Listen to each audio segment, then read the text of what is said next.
Alright, इस कहानी की शुरुआत में हमें एक बंकर के अंदर एक रोबोट दिखाया जाता है जिसका नाम मदर होता है। उसके पास एक एम्ब्रॉय है। इस एम्ब्रॉय से वो एक इंसानी बच्चे को जन्म देना चाहती है जिसकी रक्षा वो पिछले 38 सालों से कर रही है। जल्दी ही उससे एक लड़की पैदा होती है जिसका नाम वो डॉटर रखती है। वो उसे इस दुनिया की हर एक अच्छी चीजें सिखाती है। धीरे धीरे वक्त बीतता है और डॉटर थोड़ी बड़ी हो जाती है। एक दिन वो मदर से पूछती है कि बाकी के इंसान कहाँ चले गए और हम यहाँ से बाहर क्यों नहीं जाते। मदर बताती है कि इंसानों ने पूरी प्रकृति को अनबैलेंस कर दिया है। वो आपस में लड़ते थे जिस वजह से इस दुनिया से ग्रीनरी और जीवन पूरी तरह से खत्म हो गया है। हम बाहर इसलिए नहीं जा सकते क्योंकि बाहर की हवा सांस लेने के लायक नहीं है। मदर डॉटर से बहुत प्यार करती है और वो उसे दुनिया की बेस्ट डॉटर बनाना चाहती है। वो उसकी इंटेलिजेंसी को भी बार बार चेक करती है। डॉटर मदर से पूछती है कि मैं इस दुनिया में कैसे आई। मदर उसे उस जगह ले जाती है जहाँ उसने एम्ब्रॉयज को रखा होता है। वो बताती है कि ठीक इसी तरह मेरे पास तुम्हारा भी एक एग सेल था, इसी से मैंने तुम्हें बनाया है। इनसे तुम्हारे ही जैसे बच्चे पैदा होंगे जो तुम्हारे ही साथ यहाँ रहेंगे। मदर डॉटर से बहुत प्यार करती है। वो डॉटर को किसी भी चीज की कमी नहीं होने देती। इसी कारण डॉटर को भी कभी एहसास नहीं होता कि उसे बाहर जाना चाहिए। धीरे धीरे वक्त बीतता है और डॉटर 18 साल की हो जाती है। वो जब अपने कैबिन में होती है तो अचानक से लाइट चली जाती है।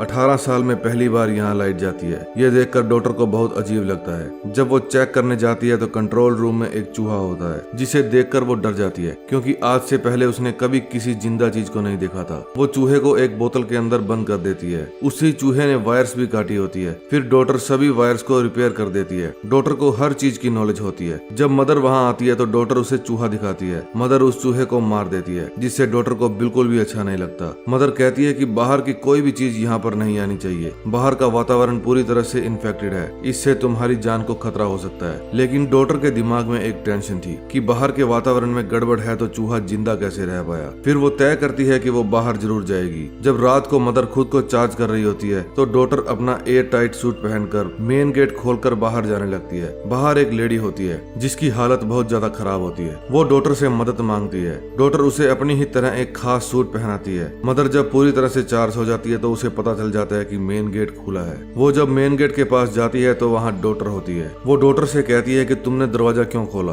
आज के बाद कभी भी इस दरवाजे को मत खोलना। जब सही वक्त आएगा तो मैं खुद तुम्हें बाहर भेज दूंगी। लंबे चौड़े भाषण के बाद वो वहाँ से चली जाती है। मदर के जाने के बाद डॉटर उसी लेडी के पास जाती है जिसे वो सूट पहनाकर अंदर ले आई थी। वो उसे पीने के लिए पानी देती है। तभी वहाँ मदर आ जाती है। वो उस लेडी को देख लेती है। उस लेडी के पास गन भी होती है जिसे वो मदर पर हमला भी करती है। मदर उसे पकड़ लेती है। तभी डॉटर कहती है कि उसे छोड़ दो, उसकी बॉडी में कोई भी इन्फेक्शन नहीं है। डॉटर के कहने पर मदर उसे छोड़ देती है और उसका ट्रीटमेंट करने के लिए भी मान जाती है। वो उसे कैबिन में जाने के लिए कहती है लेकिन वो रोबोट पर विश्वास नहीं करती और अपना इलाज करवाने से इनकार कर देती है। डॉटर को कुछ भी समझ में नहीं आ रहा होता क्योंकि मदर ने आज तक डॉटर से झूठ बोला था कि बाहर कोई भी जिंदा नहीं है। फिर डॉटर मदर के पास जाती है और कहती है कि आपने कहा था बाहर इन्फेक्शन फैला हुआ है और बाहर कोई भी जिंदा नहीं है, तो ये जिंदा कैसे है? बाहर और भी लोग जिंदा होंगे, हमें उनकी मदद करनी चाहिए। दरअसल ये सब बातें मदर ने ही डॉटर को सिखाई होती है, इसलिए वो इतनी दयालु होती है। मदर कहती है ये पूरी लैब इंसानों ने बनाई थी। उन्हें पता चल गया था कि बाहर दुनिया खत्म होने वाली है। मुझे नहीं पता अब तक इंसान बाहर जिंदा कैसे हैं। तुम उस लेडी के पास जाकर उससे पूछो बाहर कितने लोग जिंदा हैं। वो मुझसे डरी हुई है। मैं अगर उससे पूछूंगी तो वो मुझे कुछ नहीं बताएगी। जब डॉटर उस लेडी के पास जाती है तो देखती है कि उसे गोली लगी है। डॉटर कहती है कि डरो मत, मैं खुद तुम्हारा इलाज करूंगी। फिर वो मदर की मदद से उसकी गोली को निकाल देती है। वो लेडी धीरे धीरे रिकवर होना शुरू हो जाती है। उन दोनों के बीच काफी सारी बातें होती है। मदर ये सब दूर से देख रही होती है। वो लेडी कहती है हम बाहर जितने भी सर्वाइवर्स हैं सबने माइन में छुपकर अपनी जान बचाई। बाहर इसी तरह के और भी रोबोट्स हैं जिन्होंने इंसानों को पूरी तरह से खत्म कर दिया। इसलिए मैं रोबोट से नफरत करती हूँ और मुझे नहीं लगता तुम्हें इस बंकर में इस रोबोट के साथ रहना चाहिए। अब डॉटर पूरी तरह से कंफ्यूज हो जाती है कि उसे क्या करना चाहिए। जब वो मदर के पास जाकर ये सब पूछती है तो मदर कहती है वो लेडी झूठ बोल रही है, कभी किसी रोबोट ने किसी इंसान को नहीं मारा। अब फिर से रोबोट डॉटर का IQ चेक करने के लिए दूसरे कमरे में ले जाती है। जब वो डॉटर को चेक करती है तो डॉटर बहुत अच्छा स्कोर करती है।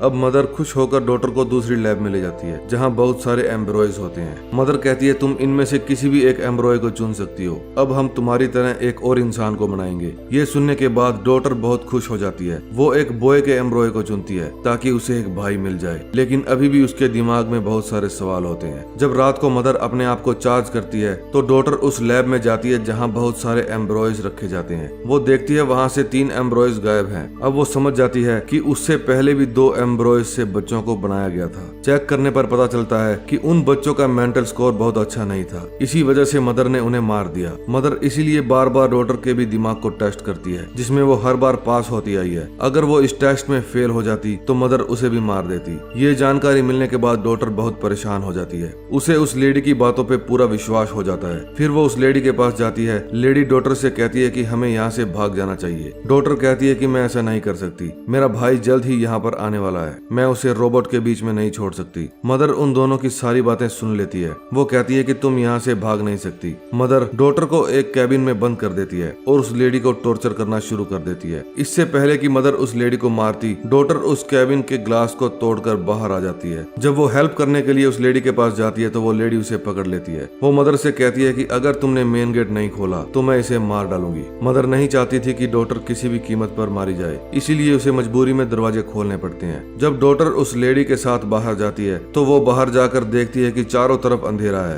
हर तरफ धूल ही धूल छाई है और राख ही राख फैली हुई है। दरअसल इंसानों ने धरती पर ऐसी ऐसी जंगें लड़ी थी जिससे धरती का वातावरण पूरी तरह से प्रदूषित हो गया था। जब वो थोड़ा आगे जाती हैं तो देखती हैं वहाँ पर फसलें होती है जिन्हें बड़े बड़े रोबोट्स उगा रहे होते हैं। वे उनकी रक्षा कर रहे होते हैं। डॉटर को कुछ भी समझ में नहीं आता कि ये ऐसा क्यों कर रहे हैं। वो उस लेडी के साथ आगे बढ़ती रहती है। आगे जाके वो लेडी उसे एक कंटेनर में ले जाती है। डॉटर हैरान हो जाती है क्योंकि उस लेडी ने कहा था कि वो अपने साथियों के साथ माइन में रहती है। इसका मतलब वो लेडी झूठ बोल रही थी। जब डॉटर उससे पूछती है तो वो लेडी बताती है कि हाँ, पहले रहा करती थी, लेकिन जब हमारा सारा खाना खत्म हो गया तो मेरे साथी एक एक करके मारे गए। मुझे खुद को बचाने के लिए यहाँ पर आना पड़ा। इस दुनिया में अब मेरे अलावा कोई भी इंसान नहीं बचा है। ये बात सुनकर डॉटर को उस पर गुस्सा आ जाता है। वो कहती है तुमने मुझसे झूठ कहा, मुझे लगा बाहर और भी इंसान होंगे। वहाँ लैब में मेरा भाई अब तक जन्म ले चुका होगा। अब वो डिसाइड करती है कि वो वापस लैब में मदर के पास जाएगी। जब वो लैब के पास जाती है तो वहाँ बहुत सारे रोबोट उसे घेर लेते हैं। वो उसे स्कैन करते हैं। जब रोबोट्स को पता चलता है कि वो डॉटर है तो वो उसे अंदर जाने की इजाजत दे देते हैं, लेकिन डॉटर बहुत ज्यादा डरी हुई होती है।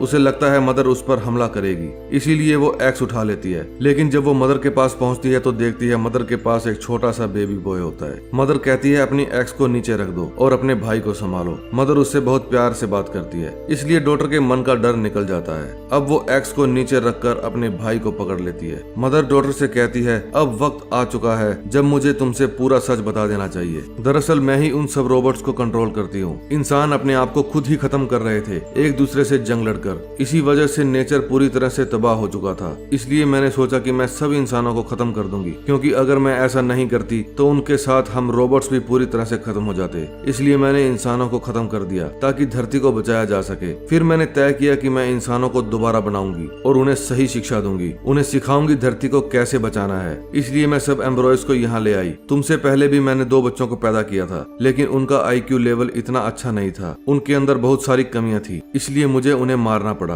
क्योंकि मैं अगर गलत लीडर को चुन लेती तो इस मिशन का कोई फायदा नहीं होता। इंसान फिर वही सब करते जो उन्होंने पहले किया था। तुम IQ में और इंसानियत टेस्ट में हर बार पास हुई हो। मैंने तय किया था कि जब तुम 18 साल की हो जाओगी तो मैं तुम्हें सारा सच बता दूंगी। अब तुम्हें ही इन बच्चों को पालना है। तुम्हें उनको नेचर के बारे में सब कुछ बताना है कि किस तरह धरती पहले जैसी होगी, रहने के लायक। जब तक ये सब बच्चे बड़े होंगे मेरे रोबोट्स बाहर की दुनिया को फिर से रहने के लायक बना देंगे। अब इस नई दुनिया की लीडर तुम होगी। वो जो लेडी यहाँ पर आई थी वो भी मेरा ही प्लान था। मैं चाहती थी तुम उसके साथ बाहर जाओ और बाहर की दुनिया को देखो, लेकिन जब तुमने अपने भाई के लिए वापस आने का फैसला किया तब तुम अपने आखिरी इम्तिहान में भी पास हो गई। तुम मेरे अकॉर्डिंग बिल्कुल परफेक्ट हो। मदर कहती है अब मेरा काम खत्म हो गया है। तभी डॉटर कहती है कि मैं चाहती हूँ कि आगे की कमान मैं ही संभालूं। अब धरती पर मानव जाति को इन रोबोट से कोई खतरा ना हो, भले ही इसका कारण जो भी हो। बस ये कहकर डॉटर मदर को शूट कर देती है। तभी हमें बाहर का सीन दिखाया जाता है। एक रोबोट उस कंटेनर तक जाता है और उस लेडी से कहता है कि हमने जिस मकसद के लिए तुम्हें जिंदा रखा था अब वो मकसद पूरा हो गया है। फिर वो उस लेडी को मार देते हैं, क्योंकि वे नहीं चाहते थे कि धरती पर कोई भी ऐसा इंसान हो जिसके अंदर नफरत हो, गुस्सा हो या किसी दूसरे को नुकसान पहुंचा सके। उधर डॉटर